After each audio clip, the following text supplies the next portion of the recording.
Hello बच्चों, एक बार फिर से आप सभी का बहुत बहुत स्वागत है। आज की वीडियो में हम लोग बात करेंगे कि आईआरटी एंट्रेंस का आप लोगों ने रिजल्ट देखा। ठीक है, उसमें हमने आपको बता दिया कि जो ब्रांचेस है वो किस तरीके से मिलेंगी। पूरा हमने लगभग 47 मिनट का वीडियो बनाया था जो केवल ब्रांच के ऊपर था, जिसमें हमने आपको पूरा डिटेल में समझाया था कि किस रैंक पर क्या ब्रांच मिलेगी। ठीक है, हर एक चीज के बारे में बात की थी कि ब्रांचेस है किस तरीके से आपको लेनी है, क्या किस ब्रांच का क्या फायदा है। तो पूरा जो वीडियो है 47 मिनट का बना था। तो ब्रांच का काम तो आप वहां से देख सकते हैं, लेकिन उसके बाद यहाँ पर जो बात आती है वो डॉक्यूमेंट की है। ठीक है, आप चाहें तो इसका स्क्रीनशॉट लेकर के वीडियो यहीं पर बंद करके चले जा सकते हैं, लेकिन अगर आप वीडियो को लास्ट तक देखते हैं तो आपको काफी चीजें जानने को मिलेंगी जो आपको ध्यान रखनी है, नहीं तो आपका एडमिशन जो है वो रुक सकता है। तो इस वजह से वीडियो को पूरा देखिएगा ताकि आप समझ पाए, क्योंकि आपको ये मालूम तो है कि ये लेके जाना है, लेकिन कब का कैसे क्या चीजें हैं वो हम आपको पूरा समझाते हैं। ठीक है, तो देखिए सबसे पहले डॉक्यूमेंट की ये लिस्ट है। और देखिए सबसे पहले डॉक्यूमेंट में आपका जो एडमिट कार्ड है, ठीक है, जिसके पास भी एडमिट कार्ड नहीं है अभी भी ऑफिशियल वेबसाइट पर अगर डाउनलोड हो रहा हो तो आप उसको डाउनलोड कर लीजिए, और जिसके पास में है उसको सुरक्षित सेव कहीं करके फोन में ना रखिए, उसको प्रिंट आउट करा के रख लीजिए ताकि वो जो है आपके सुरक्षित एक फाइल बना लीजिए। ठीक है, आज से ही एक फाइल बना लीजिए जिसमें सारे डॉक्यूमेंट्स आपको रखने हैं। किस तरीके की फाइल हम आपको दिखा देते हैं। इस तरीके की फाइल आप एक रख लीजिए। देखिए हमारे पास में एक फाइल है, ये काफी मोटी फाइल है। इसी तरीके से आप फाइल जो है बना लीजिए। ठीक है, इस तरीके से फाइल बना लेंगे तो सारे डॉक्यूमेंट्स आपके सेव रहेंगे। तो फाइल एक बना लीजिए सबसे पहले, और उसी में सारे डॉक्यूमेंट्स इकट्ठा करिए। सबसे पहला फाइल है आपका मतलब कि सबसे पहला डॉक्यूमेंट है वो एडमिट कार्ड आपने रख लिया। ठीक है, उसके बाद हाई स्कूल का रिजल्ट, अगर आपने हाई स्कूल से एग्जाम दिया था। देखिए ये जो आपका एग्जाम होता है ये हाई स्कूल के बेस पे होता है, तो हाई स्कूल का जो रिजल्ट है वो लगता है। अगर मान लीजिए कि आप 11th में थे या फिर 12th में थे, चल रहा था आपका 12th, अब आप नहीं करना चाहते हैं, नाम अपना कटाना चाहते हैं, तो आप क्या कीजिएगा 10th का ही सब कुछ रखिएगा। ठीक है, 11th का सब कुछ मत रखिएगा, 10th का ही रखिएगा। लेते आइएगा लेकिन लगेगा आपका केवल हाई स्कूल का। ठीक है, अगर आपने क्वालिफाइड नहीं किया है 12th तब, अगर आपका 12th भी क्वालिफाइड हो चुका है तब आप जो है इंटरमीडिएट का भी रिजल्ट लेकर के आइएगा। ठीक है, अब रिजल्ट में कैसे रिजल्ट लेकर के आना है, देखिए ध्यान दीजिए। जो यहाँ पर रिजल्ट होता है, अगर आप चाहें तो भाई उसमें डेट ऑफ बर्थ बदलवा सकते हैं, कुछ भी बदलवा सकते हैं, क्योंकि बहुत बच्चे तरह तरह से करते हैं। तो हर एक कॉलेज हर एक संस्था क्या करती है, उसका नेट कॉपी मांगती है। ठीक है, तो अगर इसकी नेट कॉपी आपको मिल जाए, ठीक है, इसकी नेट कॉपी, ठीक है, किसकी नेट कॉपी, हाई स्कूल की या फिर इंटरमीडिएट की, तो इसको भी अपने साथ लेकर के आइएगा। नेट कॉपी भी इसके साथ में लेकर के आइएगा, यानी कि जो आपका ये है इसका एक एक आप इसका क्या लाइएगा, कॉपी लाइएगा, यानी कि जो प्रिंट आउट करा के लाते हैं वो, और उसके साथ साथ नेट कॉपी लाइएगा। ओरिजिनल इसकी जरूरत नहीं है, ओरिजिनल किसकी जरूरत है अभी बताएंगे। उसके बाद क्या है, उसके बाद है आपका करेक्टर सर्टिफिकेट। करेक्टर सर्टिफिकेट कहाँ से बनता है, आपके स्कूल से। जिस भी आप कॉलेज से स्कूल से निकलेंगे, दूसरे स्कूल में जाएंगे, तो वहां पर जब आप जाएंगे वहां पर कहेंगे हमारा चरित्र प्रमाण पत्र बनाना है, तो वो बना करके देंगे। ठीक है, और वो कब का होना चाहिए, विद इन 6 मंथ का, यानी कि अगर आप आधी से जाएंगे तो बनवा लेंगे तो 1 महीने के अंदर का रहेगा। ठीक है, तो ये हो जाएगा आपका करेक्टर सर्टिफिकेट। उसके बाद है कास्ट सर्टिफिकेट, इसको ध्यान से समझिएगा, बहुत इसमें दिक्कत होती है बच्चों को। कास्ट सर्टिफिकेट जिसको हम लोग जाति प्रमाण पत्र कहते हैं। ठीक है, तो ये जो आपका होना चाहिए बिफोर क्या होना चाहिए, 31 मार्च 2025।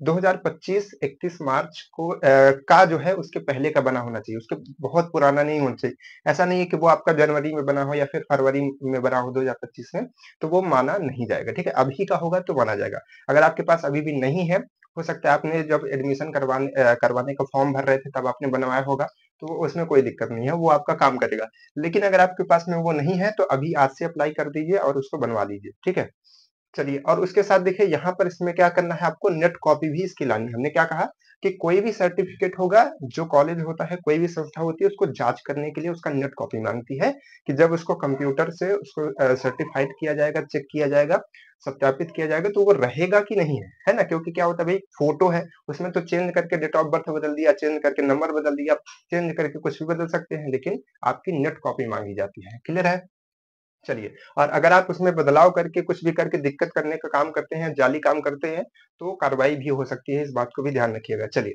तो यहाँ पर क्या है, नेट कॉपी आपको इसकी भी लानी है, कास्ट सर्टिफिकेट की, और उसके साथ साथ यहाँ पर इनकम सर्टिफिकेट, यानी कि आपका ये आपका हो जाएगा इनकम, और ये डोमिसाइल यानी कि निवास, और ये आपका जो आपकी आय होगी, ठीक है, आय और निवास और आय का सर्टिफिकेट भी लगेगा और इसकी भी नेट कॉपी, ठीक है। अब ये किसी भी कैटेगरी के हो आपको सबको लाना है, ठीक है, लेकिन कास्ट वाले में जैसे कि आपकी कास्ट ओबीसी है तो आप ओबीसी का मतलब वो जो कास्ट सर्टिफिकेट बनेगा वो ओबीसी का ही तो बनेगा, एससी का बनेगा, एसटी का बनेगा। जो जनरल वाले बच्चे हैं जिन्होंने कुछ नहीं लगवाया है उनकी जरूरत नहीं है, ठीक है, वो अपना कास्ट सर्टिफिकेट अगर उनका बनता होगा तो जनरल का वो बनवा लेंगे। लेकिन जो बच्चे ईडब्ल्यूएस के हैं, ठीक है, जो बच्चे ईडब्ल्यूएस के हैं वो ईडब्ल्यूएस सर्टिफिकेट लाएंगे। और वो जो ईडब्ल्यूएस सर्टिफिकेट है वो कब का होना चाहिए समझिए पहले। वो जो ईडब्ल्यूएस सर्टिफिकेट है वो 31 मार्च तक के पहले का बना हुआ रहना चाहिए। और जो ईडब्ल्यूएस बनता है, ईडब्ल्यूएस क्यों बनता है समझिए। ईडब्ल्यूएस जो बनता है वो बनता है कि जो जर्नल के लोग हैं और वो गरीब है, ठीक है, तो मतलब उनके पास पैसे कम है, इनकम कम है, तो उनका ईडब्ल्यूएस बनता है। तो ईडब्ल्यूएस जो बनेगा तो अब भाई इनकम के बेस पे बन रहा है तो इनकम ही तो देखी जाएगी। तो इनकम कब के देनी चाहिए, वो होना चाहिए 31 मार्च 2024 से लेकर के 31 मार्च 2025 तक का।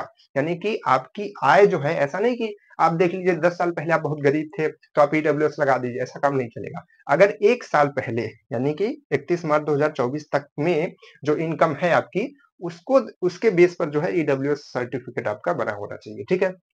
तो इस बात को भी ध्यान रखिएगा। और वो जब बना होना चाहिए, ठीक है, उसका बनने का वो क्या होना चाहिए 31 मार्च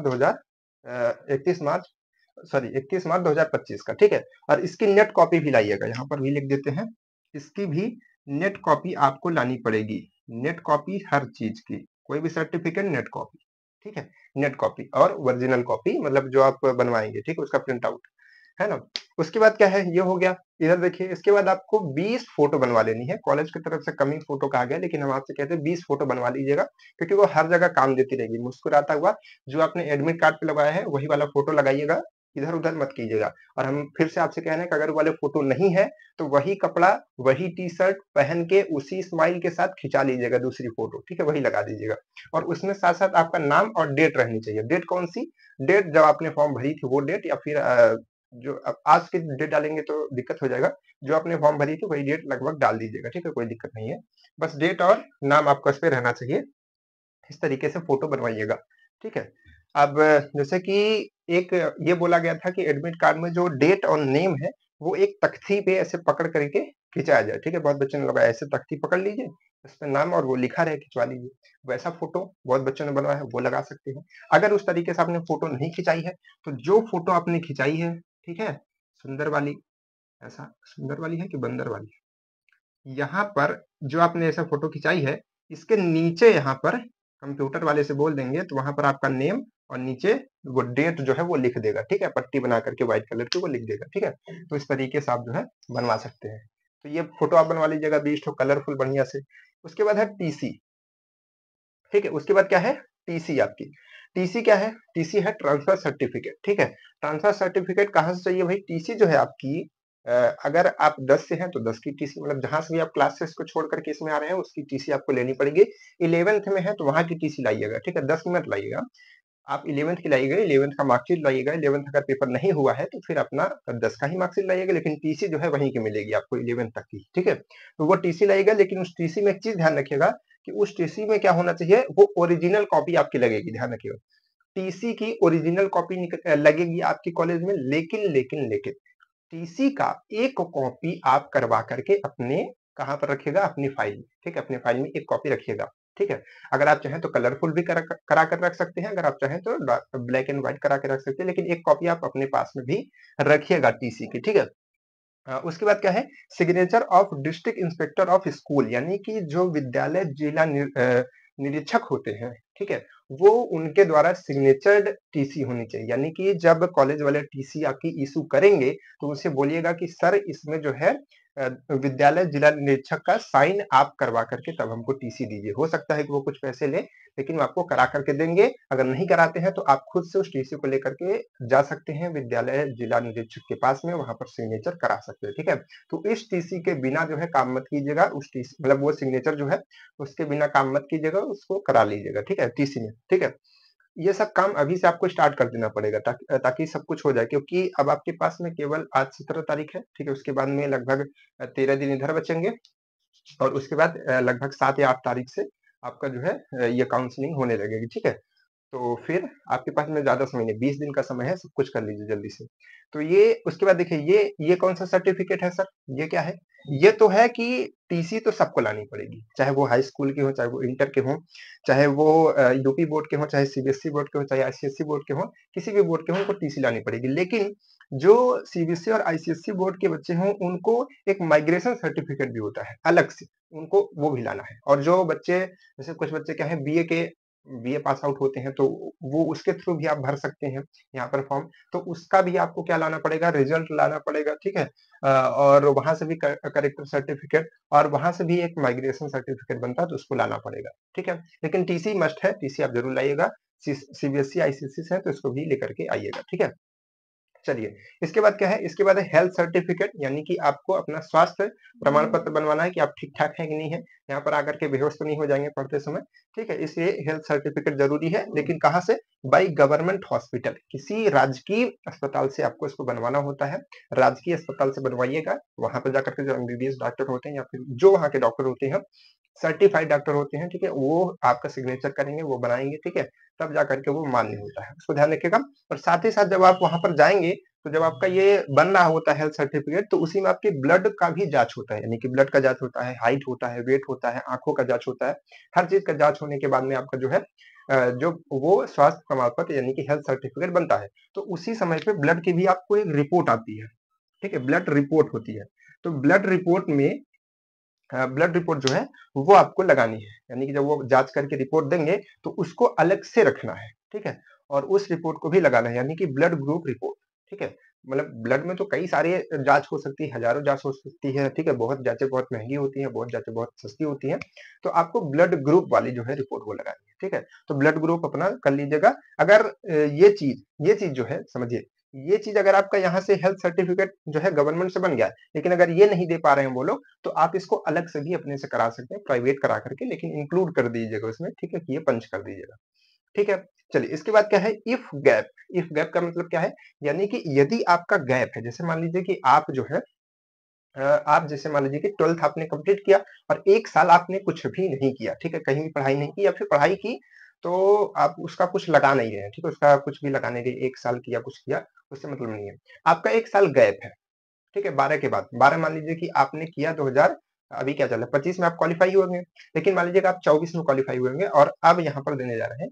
तो इससे क्या होगा कि बीच में 1 साल का गैप आ रहा है, तो गैप के लिए क्या करना पड़ेगा, आपको एक एफिडेविट बनवाना पड़ेगा। एफिडेविट जो है कॉलेज के जो प्रधानाचार्य हैं, मतलब कि जो कॉलेज के यहाँ के जो टीचर हैं, ठीक है, प्रबंधक है, उनके नाम पे, मतलब कि उनके लिए बनवाना पड़ेगा, कि यहाँ पर देना पड़ेगा। और ये एफिडेविट का हम आपको कहते हैं कि ये, इसके लिए आप ज्यादा परेशान मत होइएगा। जब आप कॉलेज में आएंगे, जिस दिन काउंसलिंग के दिन आएंगे, तो वहां पर बाहर में, ठीक है, कई लोग रहते हैं, आपका एफिडेविट तुरंत तैयार करके दे देंगे, ठीक है। आपको बस नाम भरना होगा, हर चीज भरना होगा, वो लेकर के रखते हैं, उनका वही काम होता है, वो दे देते, ठीक है। बस उनसे बात करके थोड़ा सस्ते में करवाइएगा। चलिए, तो वो क्या है, एफिडेविट वहां से बनवा लीजिएगा, ठीक है। इसके लिए ज्यादा परेशान मत होइएगा। लेकिन अगर किसी के पास में कोई, जैसे कि वकील है, आसपास में संपर्क में है, तो आप उनसे भी बात करके कर सकते हैं, नो प्रॉब्लम, ठीक है। चलिए, तो ये एफिडेविट हो गया, एक बनवाना पड़ेगा अगर गैप है तो। अब देखिए, गैप यहाँ पर और बच्चों को समस्या हो सकती है कि सर हमने 11th के बाद हमारा ये क्वालिफाइड हुआ है, तो क्या हमारा गैप माना जाएगा, क्योंकि 10 के बाद बेस पे ये भरा जाता है।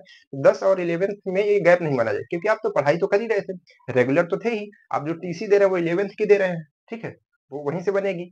तो इस वजह से वो गैप नहीं माना जाएगा। लेकिन आप अगर कुछ भी नहीं कर रहे थे, बैठे थे, 1 साल गैप था, 2 साल गैप था, 3 साल गैप था, तो फिर आपका ये लगेगा, ठीक है।